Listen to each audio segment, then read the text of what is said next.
جب ہم اردو زبان کے اندر اس کلمے کی ڈیفینیشن دیکھتے ہیں تو کلمہ وہ بات ہے جو انسان کے منہ سے صادر ہو اور آگے ضرب لگائے جا کے، جو انسان کے منہ سے صادر ہو اور آگے چوٹ لگائے جا کے۔ اس لیے بائبل مقدس کے اندر لکھا ہے الفاظ تو مار ڈالتے ہیں، اسی لیے لکھا ہے الفاظ تو مار ڈالتے ہیں، الفاظ ضرب لگاتے ہیں، مار ڈالتے ہیں۔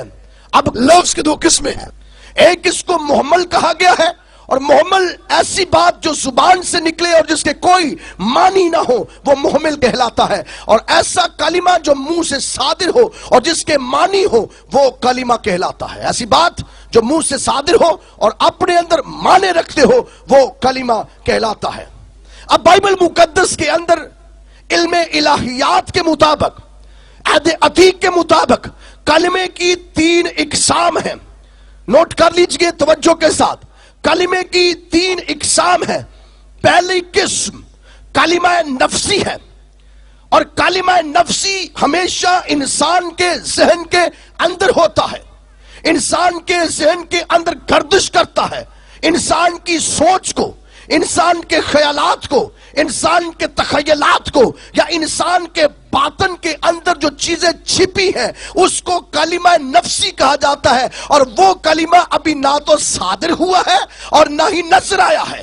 ایسا کلمہ جو دل کے اندر ہو، جو زبان پر نہ آئے، خیالات کے اندر گردش کرے، اسے کلمہ نفسی کہا جاتا ہے۔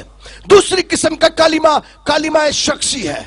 جب انسان ذہن کے اندر سوچتا ہے تو سوچنے کے بعد جب وہ زبان پر بات لاتا ہے تو وہ زبان کے ذریعہ سے جو بات کو صادر کرتا ہے وہ کلمہ شخصی ہو جاتا ہے۔ جو کلام وہ کرتا ہے، زبان کے اندر سے صادر بات کرتا ہے، علم الہیات کے مطابق وہ کلمہ شخصی ہو جاتا ہے۔ اور جب وہ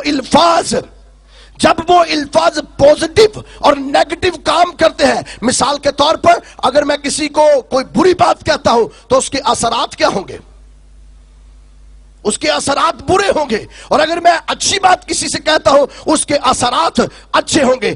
گویا کلمہ جو ہے چیزوں کو بناتا اور بگاڑتا ہے، کلمہ جو ہے چیزوں کو بناتا اور بگاڑتا ہے۔ جب انسان کے تخیل کے اندر کلمہ ہے، جب انسان کے دماغ کے اندر، سوچ کے اندر کلمہ ہے، وہ کلمہ نفسی ہے، اور جب وہ باہر آ جاتا ہے وہ کلمہ شخصی ہو جاتا ہے، اور جب وہ لوگوں پر اثر کرتا ہے تو کلمہ تکوینی ہو جاتا ہے، یعنی چیزیں وجود کے اندر اس کے آ جاتی ہیں، چیزیں بنانا شروع کر دیتا ہے۔ اور اب بائبل مقدس کے اندر لکھا ہے ابتدا میں کلام تھا خدا کے اندر، خدا کے ذہن کے اندر ابتدا میں کلام تھا، خدا کے اندر کلام تھا، خدا کے اندر کلمہ تھا۔ اور یاد رکھیے جہاں پر کلمہ ہے وہاں پر متکلم ہے، اور جہاں پر متکلم ہے وہاں پر اس کا کلمہ ہے۔ کلمہ متکلم کے بغیر بے وجود ہے، اور متکلم کلمے کے بغیر بے وجود ہے۔ ان دونوں کا اکٹھا ہونا لازم الملزوم ہے۔ اس کا مطلب یہ ہے کہ